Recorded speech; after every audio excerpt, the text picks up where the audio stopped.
નમસ્કાર, આઈ વિટનેસમાં આપનું સ્વાગત છે। હું છું ચાંદની સાધવાણી। સમાચાર શરૂ કરતા પહેલા જોઈએ આજના મુખ્ય સમાચાર। ડીસાના ઉમિયા જનરલ સ્ટેશનરી વેપારીની અલ્ટો કારને અકસ્માત, પિતા પુત્રીનું મૃત્યુ। સીમા સુરક્ષા જવાનો બને છે કઠોર, ટ્રેનિંગે army man. Palanpur George 5th club ખાતે બનાસકાંઠા ડિસ્ટ્રિક્ટ ટુર્નામેન્ટ મેચમાં કેદારનાથ 11એ 474 રનનો જંગલી જુમલો ખડકી મેળવ્યો વિજય। અને ડીસામાં એક જ રાતમાં 3 મકાનોના તાળા તૂટ્યા। સમાચારોમાં આગળ વધી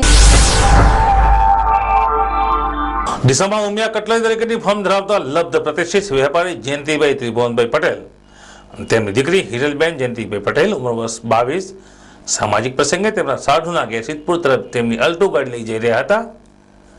તે સમયે કારની ગતિ ન્યારી હોય છે તે મુજબ વેપારી જયંતિભાઈ પટેલની અલ્ટો ગાડીને વહેલી સવારે 9 વાગ્યાના આસપાસ સિદ્ધપુર પાસે ધારપુરના પાટિયા નજીક માતેલા સાણ જેવી એક ટ્રકે ગફલતભર્યા ચાલકના ડ્રાઇવિંગે ટક્કર મારતા તેમની અલ્ટો ગાડી રોડ ઉપર ફંગોળાઈ હતી। આ ગમખાર અકસ્માતમાં અલ્ટો કારમાં સવાર વેપારી જયંતિભાઈ ત્રિભુવનભાઈ પટેલ અને તેમની દીકરી હિરલબેન પટેલનો કરુણતાએ મોત નીપજ્યું હતું।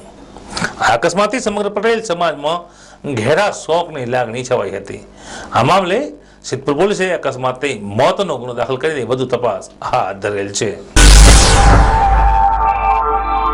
ડીસા તાલુકાની 109 ગ્રામ પંચાયતોના સરપંચ અને 961 સભ્ય વોર્ડની બેઠકોનો જાહેરનામું પ્રસ્તુત થવાની સાથે જ ગામડાઓમાં રાજકીય ગરમાવો સતેજ બન્યો છે। ગત રોજથી ગ્રામ પંચાયતના ફોર્મ ભરાવાના શ્રી ગણેશ હતા। ડીસા તાલુકામાં પ્રથમ દિવસે 21 ફોર્મ સરપંચ પદ માટે અને 23 ફોર્મ સભ્ય માટે ભરાયા હતા, જેમાં પ્રથમ દિવસે કુલ 700 ઉપરાંતના ફોર્મના વિતરણ થયા હતા। ચૂંટણી ફોર્મ ભરાવાના પ્રથમ દિવસે ડીસા મામલતદાર કચેરીના પ્રાંગણમાં મોટી સંખ્યામાં ગ્રામજનો ઉપસ્થિત રહ્યા હતા અને રાજકીય માહોલ છવાયો હતો। ગતરોજ ચંદ્રગ્રહણ હોવાથી ફોર્મ ભરવા માંગતા ઉમેદવારોએ ફોર્મ ભરવાનું ટાળ્યું હતું, પરંતુ સોમવારના દિવસે મોટી સંખ્યામાં સરપંચ તેમજ સભ્યના ફોર્મ ભરાશે તેનાથી મામલતદાર કચેરી ખાતે મેળા જેવો માહોલ જામ્યો હતો। ગ્રામ પંચાયતની આ ચૂંટણીમાં સરપંચ પદ માટે અનુસૂચિત જાતિ સામાન્ય 8, અનુસૂચિત જનજાતિ સ્ત્રી 3 અને આદિજાતિ 2, અનુઆદિજાતિ 1, સામાન્ય શૈક્ષણિક પછાત વર્ગના 6, સામાન્ય શૈક્ષણિક પછાત વર્ગ સ્ત્રીમાં 3 અને સામાન્ય પુરુષ 29 અને બિન અનામત 57 સીટો ફાળવવામાં આવી છે। ડીસાની રસાકસી ભરી ગ્રામ પંચાયતની ચૂંટણીમાં માલગઢ ગ્રામ પંચાયતમાંથી સરપંચ પદ માટે કુંદનલાલ કચ્છવા જૂના ડીસા સરપંચ પદ માટે એક ફોર્મ, કંસારીમાં સરપંચ પદ માટે બુકોલિયા શારદાબેન પૂંજાજી, ઢેઢાલમાં સરપંચ પદ માટે રબારી રાણાભાઈ જગમાલભાઈ સહિત ગામના ઉમેદવારોએ સરપંચ તેમજ સભ્યો માટે ઉમેદવારી નોંધાવી હોવાનું જાણવા મળેલ છે। આ દ્રશ્યમાં મા ભૌમકાજે અનેક મોરચી શહાદત વહોરનાર ભારતની ઓળખ અને આન બાન શાનને દેશ વિદેશમાં પ્રસ્થાપિત કરનાર ભારતીય આર્મી મેનનું છે। દેશની સુરક્ષા માટે અનેક મોરચે ટ્રેનિંગ મેળવી સુસજ્જ થઈ આપણા સૈનિકો બોર્ડર ઉપર આપણા સૌની દિન રાત ખડી પગે સુરક્ષા કરે છે। આપણા દેશની સુરક્ષા આપણા રાષ્ટ્રના નવજવાનો કરે છે। દુશ્મનો સામે કઈ રીતે લડવું અને તેના દાંત કઈ રીતે ખાટા કરવા તેની ટ્રેનિંગ અહીંયા અપાય છે।